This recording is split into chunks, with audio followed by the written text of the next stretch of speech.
सभी बच्चों को नमस्कार। कैसे हो आप सब लोग? कैसे चल रही है आपकी तैयारी? मेरा विश्वास आपकी तैयारी बहुत अच्छी चल रही होगी और अपने नियमित वीडियो जो देख रहे हैं, होमवर्क जो कर रहे हैं, तो गणित का बस यही तो मूल मंत्र है कि आप किसी भी कार्य को नियमित करते रहें और उसका दोहरान करते रहें तो वो कार्य हमेशा के लिए आपका स्थायी हो जाता है। तो यही अपने गणित में करते हैं कि रोज़ाना अपने कार्य करें, जो साथ साथ अपने को कार्य मिल रहा है, और समय मिले तो दोहरान भी करें ताकि अपना जो कार्य है एग्ज़ाम का वो बिल्कुल सरल हो सके। और इसी कड़ी में आप लगे हुए हैं। तो चलिए बच्चों अपने आगे बढ़ते हैं। आज अपने पास गुणनखंड प्रमेय। तो गुणनखंड प्रमेय क्या है वो देखना है सबसे पहले। तो कोई दो आपके पास बहुपद है, सपोज कीजिए ये दिया हुआ है px और ये दिया हुआ है gx, ये दो बहुपद है, ठीक है। तो गुणनखंड प्रमेय क्या कहती है कि ये gx ये गुणनखंड होगा, ये px का गुणनखंड कब होगा gx? जब अपने gx से x का मान ज्ञात कर लेंगे। कब? जब gx को शून्य करके और x की वैल्यू ज्ञात कर लेंगे। अपने gx का मान शून्य करके x की वैल्यू ज्ञात कर लेंगे। ये x की वैल्यू अपने इसमें पुट कर देंगे px में, और px का मान है वो यदि शून्य आ गया तो अपने कहेंगे कि gx गुणनखंड है, अन्यथा नहीं है। साधारण सी बात है कि दोबारा देखिए मैं क्या कहना चाहता हूं कि gx का जो आपको बहुपद दिया हुआ है gx, उसको शून्य करके उससे x का मान ज्ञात करके वो px में रख दीजिए। यदि px का मान शून्य आ गया तो gx उसका गुणनखंड है, अन्यथा नहीं है। बस यही तो ये प्रमेय कह रही है। px के बारे में बताएं। px एक घात से अधिक घात का कोई बहुपद है, ठीक है, एक कोई वास्तविक संख्या है, ठीक है। तो ये आपका एक gx बन गया है x माइनस ए। एक किसी वास्तविक संख्या के लिए इसने gx बना दिया x माइनस ए। तो यहां पर x का मान यदि मैं देखूं तो a आएगा। तो px गुणनखंड कब होगा? जब a मान रख दिया और वो शून्य आ गया।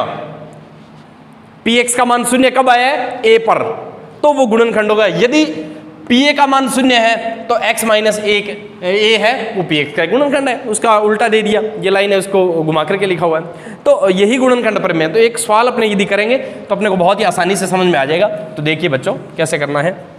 मैं उदाहरण लेता हूं 11वां, जांच कीजिए कि 11 नंबर उदाहरण है। जांच कीजिए कि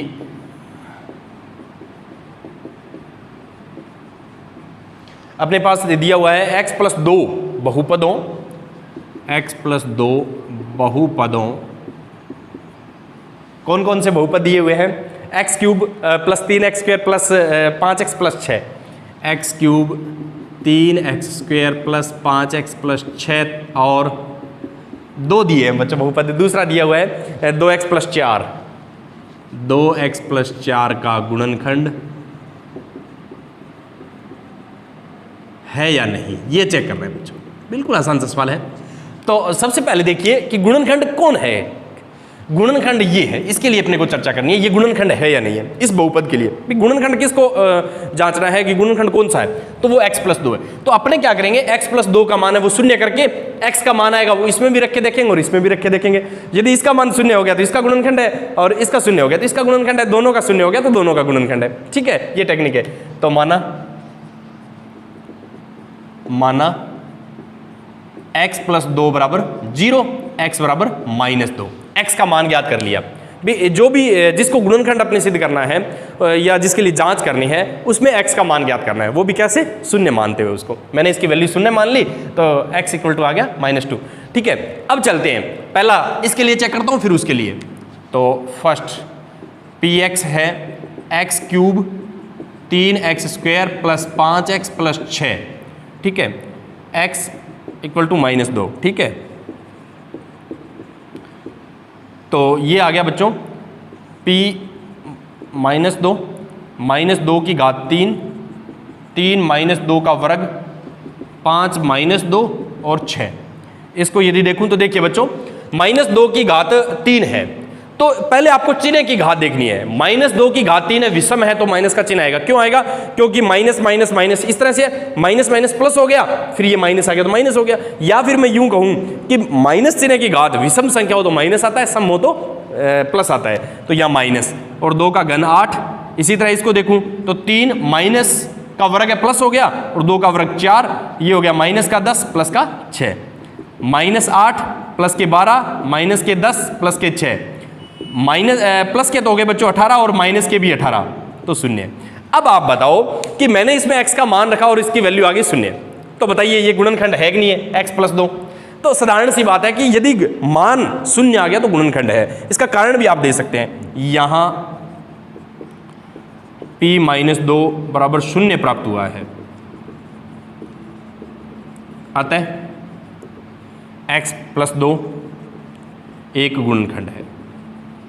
ये आप पूरा विस्तार से भी लिख सकते हैं इस तरह से, ठीक है।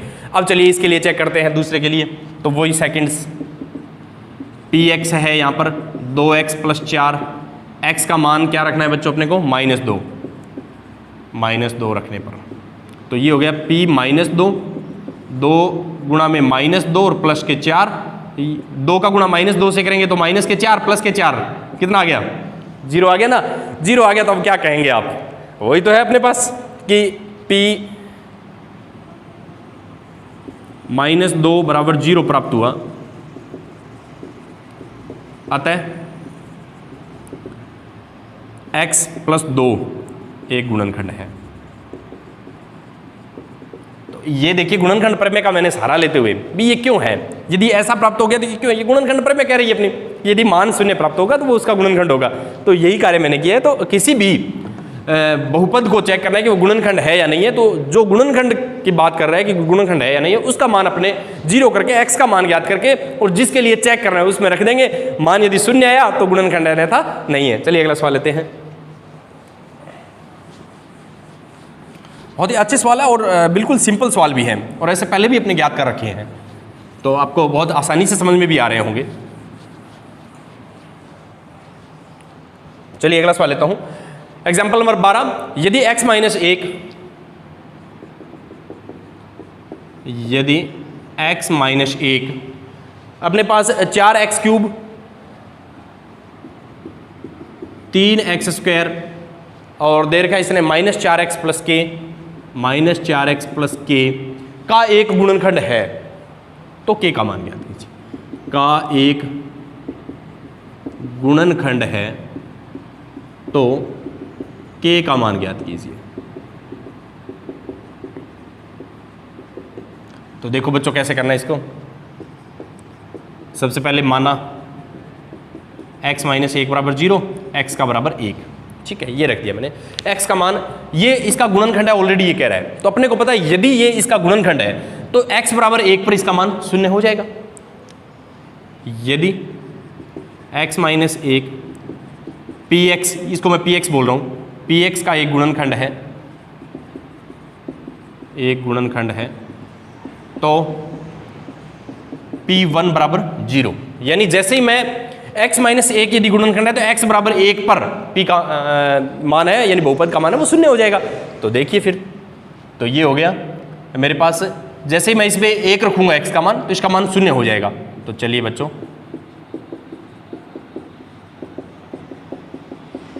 ये देखो यही तो लिखा है मैंने, ये p1 है, ये 0 है, ये p1, यानी इसमें मैंने मान रख दिया 1। तो देखिए जहां जहां आपको x दिखाई दे रहा है वहां मैंने 1 लिखा है। क्यों? क्योंकि ये ऑलरेडी कह रहा है ये गुणनखंड है, चेक नहीं करवा रहा है अपने से, ये कह रहा है ऑलरेडी गुणनखंड है। गुणनखंड है तो अपने को पता है कि इसका मान इसमें रखेंगे तो इसका मान 0 होगा। अब मैंने यही तो किया, इसका मान रख के इसको 0 कर दिया, गुणनखंड है, अपने को सोचना नहीं है। अब k का मान अपने आप आ जाएगा, तो 4 हो गया, ये 3 हो गया, ये 4 हो गया, ये k हो गया, प्लस का 4 माइनस का 4 कट गए, तो k बराबर -3, ये वैल्यू आ गई है k की। तो इस तरह से बच्चों अपने याद कर सकते। देखिए 2 ही लाइन का सवाल है, बिल्कुल छोटा सा सवाल है और कितना अच्छा सवाल भी है। तो इस तरह के सवाल एग्जाम में बहुत बार आए हुए हैं, तो इस तरह से अपने इसको हल करना है। चलिए आगे बढ़ते हैं, अगला सवाल लेते हैं। इस सवाल में बस यही नई बात है कि यदि ये गुणनखंड है ऑलरेडी तो आपको उसका मान रखते हुए उसको 0 दर्शा देना है। चलिए अगला सवाल लेते हैं। अगला है एग्जाम्पल नंबर 13, मध्य पद को विभक्त करते हुए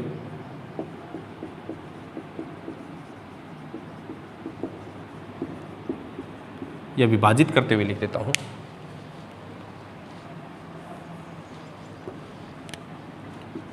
विभाजित करते हुए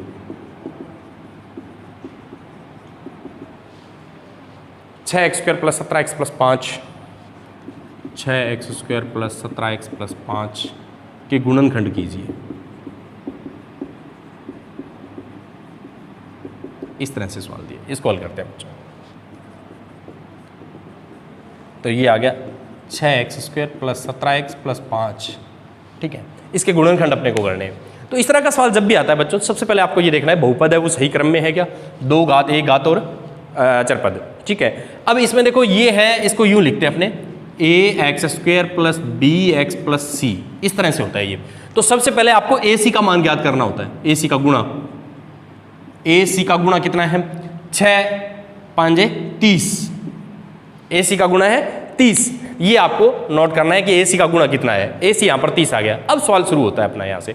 अब कैसे होता है कि 30 है वो 30 के संभावित गुणनखंड है वो आपको करने हैं। तो चलिए मैं करता हूँ, 30 का 1 तो होगा 30 और 1, 30 एकम 30, दूसरा होगा 15 और 2, तीसरा यदि देखूँ तो 10 और 3, चौथा यदि मैं देखूँ तो 6 और 5।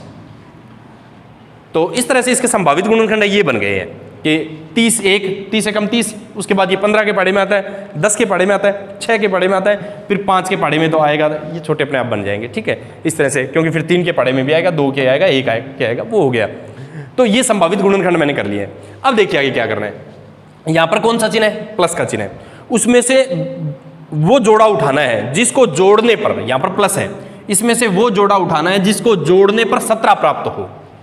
तो देखिए जोड़ने पर 17, इसको 31, ये रहा 17, 15 और 2, ये जोड़ा उठाना है। यहाँ पर घटाव का निशान हो तो घटाव करने पर 17 प्राप्त हो, ऐसा जोड़ा उठाना है। यहाँ पर जोड़ का निशान है तो जोड़ करने पर 17 प्राप्त हो, ऐसा उठाना है। तो मैंने ये उठा लिया 15 और 2। इसको देखो बच्चों कैसे लिखना है, 6x² प्लस में 17x की जगह लिखना है, तो 17x की जगह है तो 15x और जोड़ने पर है तो 2x, 6x² 15x 2x plus 5, क्योंकि मैं कोष्टक खोल रहा हूं, कोष्टक के बाद यदि प्लस का चिन्ह है तो अंदर के चिन्ह नहीं बदलेंगे, एज इट इज आएंगे, ठीक है। तो अब देखो बच्चों ये दोनों किसके पाड़े में आ रहे हैं, उभयनिष्ठ निकालना है। तो 6 और 15 दोनों 3 के पाड़े में आ रहे हैं। बड़े से बड़ा पाड़ा कौन सा है, 3, तो यहाँ पर 3 उभयनिष्ठ आ रहा है। तो 3 और 1 आ गया x, तो इसमें 3x का भाग दिया तो 2x और प्लस 5। अब देखो यहाँ पर ये चिन्ह आपको उभयनिष्ठ लेना ही होता है। ये देखिए 2x प्लस 5, यहाँ पर आपको कोई भी राशि उभयनिष्ठ नहीं दिखाई दे रही है। तो जब कोई भी राशि उभयनिष्ठ दिखाई नहीं देती तो एक तो होता ही है, हर संख्या के गुणा में होता है एक तो यहाँ पर अपने 1 लिख देंगे, 2x प्लस 5। अब देखो ये एक स्टेप है पूरा और ये एक स्टेप है पूरा। इस 2 स्टेप में देखो क्या उभयनिष्ठ आ रहा है। तो ये यदि मैं देखूं 2x प्लस 5, 2x प्लस 5, ये उभयनिष्ठ आ रहा है और ये हमेशा आएगा क्योंकि अपने इसको इस तरह से सेट किया है। तो ये आ गया 2x प्लस 5, बाकी क्या बच गया बच्चों, 3x प्लस 1। यही तो गुणनखंड है इसके, यही तो इसने बोला था कि इसके गुणनखंड कीजिए। तो देखिए कितने आसानी से अपने गुणनखंड कर लिए। तो इस तरह के सवाल जब आते हैं तो उनको ऐसे हल करते हैं। तो समझ में आया होगा। दोबारा यदि आप देखेंगे वीडियो को बैक करके तो भी आपको आसानी से समझ में आ जाएगा। चलिए अगला सवाल लेता हूँ।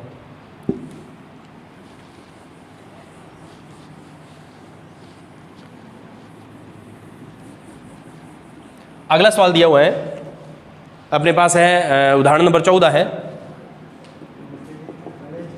उदाहरण नंबर 14 है।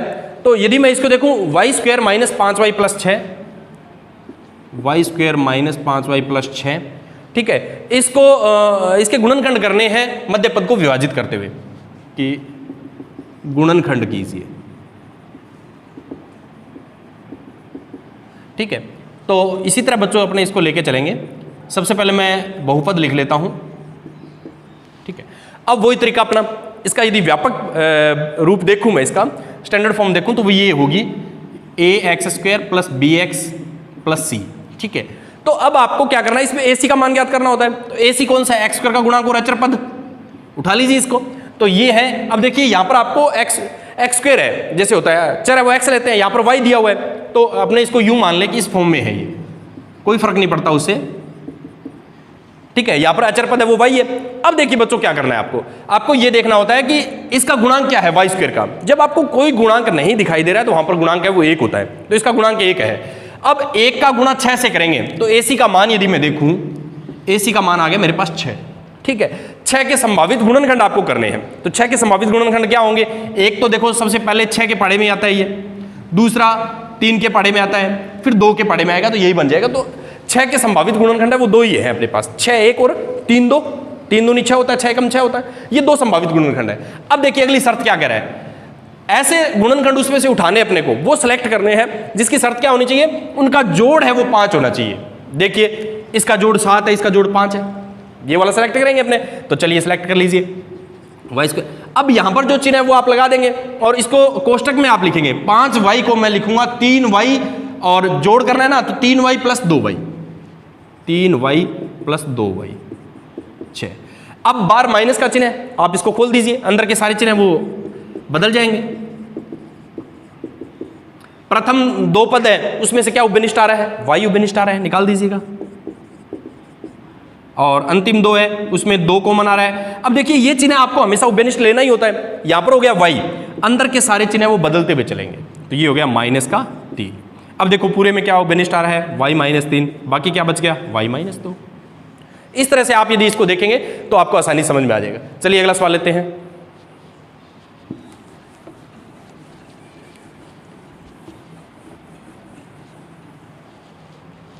अगला सवाल यदि मैं देखूं तो मेरे पास दिया हुआ है उदाहरण number 15, x cube minus 23 x square plus के 142 एक्स और माइनस के 120 के गुणनखंड कीजिए। इसको देखना है। तो यदि इस तरह का सवाल है बच्चों, तो अपने सबसे पहले देखो इसका एक गुणनखंड ज्ञात, अपने को यह पता लग गया इस 3 घात का है, तो इसके 3 तरह के गुणनखंड बनेंगे। तो उसमें ढूंढने के लिए अपना सबसे पहला तरीका ये होता है कि x के जो मान होते हैं, देखिए x के मान है वो 0 plus minus 1 plus minus 2 plus minus 3 plus minus 4, इस तरह से अपने इसमें पुट करके देखते हैं और इसकी वैल्यू जहाँ 0 आ जाएगी उससे अपने गुणनखंड प्राप्त कर सकते हैं। ठीक है, तो चलिए अपने शुरू करते हैं। सबसे पहले मैं देखूँ 0 पर, तो ये 0 ये 0 ये 0 ये 120 नहीं आएगा, बिल्कुल नहीं आएगा। फिर मैं देखूँ 1 पर यदि मैं देखूंगा बच्चों, तो देखिए x बराबर 1 रखने पर तो ये आ गया 1 की घात 3, 23 1 की घात 2, 142 गुणा 1 और 120, ये हो गया 1 23 142 120 प्लस के हो गए 143 और माइनस के भी 143 0। तो यहां पर मान 0 आ गया है। देखो कब आया, x बराबर 1 रखने पर। तो x माइनस 1 इसका एक गुणनखंड होगा, इसका एक गुणनखंड है। अब ये समझ में आएगा बच्चों x माइनस 1 कैसे, ये प्लस का 1 है, इसका पक्षांतरण कर लिया मैंने, तो x माइनस 1, x बराबर 1 पर 0 आया तो x माइनस 1 गुणनखंड होगा, और x बराबर माइनस 1 पर यदि 0 आता है तो x प्लस 1 गुणनखंड होता है। तो एक गुणनखंड अपने को पता लग गया, इसका गुणनखंड है x माइनस 1। अब बाकी बचे हुए गुणनखंड है वो अपने को ढूंढने हैं। तो उसके लिए देखिए अब क्या तरीका अपने लगाएंगे। उसके लिए मेरे पास एक तरीका है भाग विधि का। अपने भाग करके देखे थे, वो भाग यदि कर देंगे तो बचे हुए गुणनखंड वो भी आ सकते हैं अपने पास। तो चलिए शुरू करते हैं। मैं यहाँ लिख देता हूँ x cube 23 x square 142 x minus 120 में भाग देना है किसका, x माइनस 1 का। ये स्टार्ट करते हैं अपने। अब देखिए बच्चों भाग देने के लिए मैंने तरीका बताया था, पहले में पहले का भाग, तो एक्स क्यूब में x का भाग क्या आया बच्चों, एक्स स्क्वायर, ये आ गया भागफल। इस एक्स स्क्वायर का गुणा पूरे x माइनस 1 के साथ, ये आपका भागफल है, ध्यान रखना। तो ये हो गया x cube minus x square. तो सहजातीय पद देखते हुए नीचे लिख दो x cube minus x square, नीचे के निशान है वो चेंज कर देंगे अपने, क्योंकि भाग में अपने सीखा था। माइनस के 23 है और प्लस का 1 है, तो माइनस के बच गए ज़्यादा, माइनस के 22 एक्स स्क्वायर प्लस के 142 एक्स। अब पहले में फिर पहले का भाग, माइनस 22 एक्स स्क्वायर में भाग देना है बच्चों x का, तो माइनस के 22 एक्स आ गया। ये माइनस के 22 एक्स है वो आपका भागफल है। ठीक है, अब माइनस 22 एक्स का गुणा किसके साथ होगा, x माइनस 1 के साथ। माइनस 22 एक्स का गुणा हमेशा इसके साथ होता है, तो ये हो गया माइनस 22 एक्स स्क्वायर प्लस के 22 एक्स। सहजातीय पद देखते हुए नीचे लिख दो माइनस के 22 एक्स स्क्वायर प्लस के 22 एक्स, नीचे के निशान चेंज, ये बच गया 120 एक्स और माइनस के 120 ऊपर से उतार लिया। अब देखिए 120 एक्स में x का भाग देना है, 120 एक्स में x का भाग देंगे तो 120 आ गया। ये 120 यहाँ भागफल है आपका। 120 का गुणा किसके साथ होगा, x माइनस 1 के साथ। तो 120 एक्स स्क्वायर माइनस के 120, तो इसके नीचे लिख दो 120 एक्स माइनस के 120, नीचे के निशान चेंज, ये कैंसिल ये कैंसिल। तो अपने को पता था इसका शेषफल है वो शून्य ही आएगा, क्योंकि इसका गुणनखंड है, ऑलरेडी अपने को पता था। तो अब अपने दो एक गुणनखंड ये आ गया है एक्स स्क्वायर माइनस के 22x प्लस के 120, ये आ गया। अब इसमें भी दो गुणनखंड दिखाई दे रहे हैं हमें, दो घात का है, इसको भी हल कर सकते हैं वही तरीका, AC का मान ज्ञात करके भी। एक गुणनखंड ये है और एक ऑलरेडी अपने पास x माइनस 1 है भी। इस तरह इसके गुणनखंड बने, क्योंकि यदि इन दोनों का गुणा करेंगे और शेषफल जोड़ते हैं तो यही आता है, तो शेषफल तो शून्य है, तो इन दोनों का गुणा है, ये गुणनखंड है, ये भी गुणनखंड है और ये भी गुणनखंड है। तो ये देखिए ये दोनों गुणनखंड है, ये तो ऑलरेडी आ गया। अब इसको हल करेंगे। इसमें AC का मान देखिए बच्चों, AC का मान है 120, AC का मान 120, 120 के आपको गुणनखंड करने हैं, ठीक है। 120 के यदि सबसे बड़ा पाड़ा देखूं तो बच्चों 20 और 6, 20 के पाड़े में, फिर 15 8 120 हैं, ठीक है, फिर 12 दहाई 120 हैं, फिर 10 के वो आ जाएंगे, तो 3 संभावित गुणनखंड है। अब देखिए शर्त क्या कहता है, कौन सा उठाना है इसमें से वो देखते हैं। तो एक्स स्क्वायर जिनका जोड़ है वो 22 होना चाहिए। अब देखिए कौन सा उठाना है, ऐसा गुणनखंड है इसमें से उसको सिलेक्ट करना है जिसका जोड़ कितना होना चाहिए 22। देखो बच्चों 12 10 वाला सिलेक्ट हो गया ना, तो अब इसको लिखने का माइनस का चिन्ह है, 12x और 10x जोड़ है वो देखिए 22 प्लस के 120, तो x माइनस 1 ये हो गया x square minus 12x minus 10x plus के 120। देखिए बार माइनस का चिन्ह है तो अंदर के दोनों चिन्ह बदल गए हैं, ठीक है। अब देखिए बच्चों x माइनस 1 ऑलरेडी पड़ा है, यहाँ से पहले और दूसरे में से बेनिस्ट x आ रहा है, तो x माइनस 12, इसमें 10 कॉमन आ रहा है माइनस का, ये चिन्ह आपको बेनिस्ट लेना ही लेना है। और ये यदि माइनस का चिन्ह है तो बाद के चिन्ह भी बदल देने हैं, ये भी ध्यान रखना है। x माइनस 120 में 10 का भाग दूंगा तो बच्चों 12 आ जाएगा। तो ये देखिए x माइनस 1 पड़ा रहने दो, x माइनस 12 बेनिस्ट आ गया क्योंकि यहाँ भी है यहाँ भी है, और बच गया क्या x माइनस 10। तो इस तरह से देखें तो ये देखिए मैंने इसके 3 गुणनखंड है वो कर दिए, x minus 1, x minus 12, x minus 10। अब यदि आप x का मान 12 रख के देखेंगे तो भी शून्य आएगा, x का मान 10 रख के देखेंगे तो भी शून्य आएगा। तो इस तरह से बच्चों अपने किसी भी 2 घात से बड़ा कोई भी बहुपद है उसके गुणनखंड कर सकते हैं। तो एक x की वैल्यू रख के ज्ञात कर लेंगे, उसका भाग देके बचे हुए 2 वो आ जाएंगे। तो मेरा विश्वास आपको समझ में आया होगा और मिलते हैं अगले वीडियो में।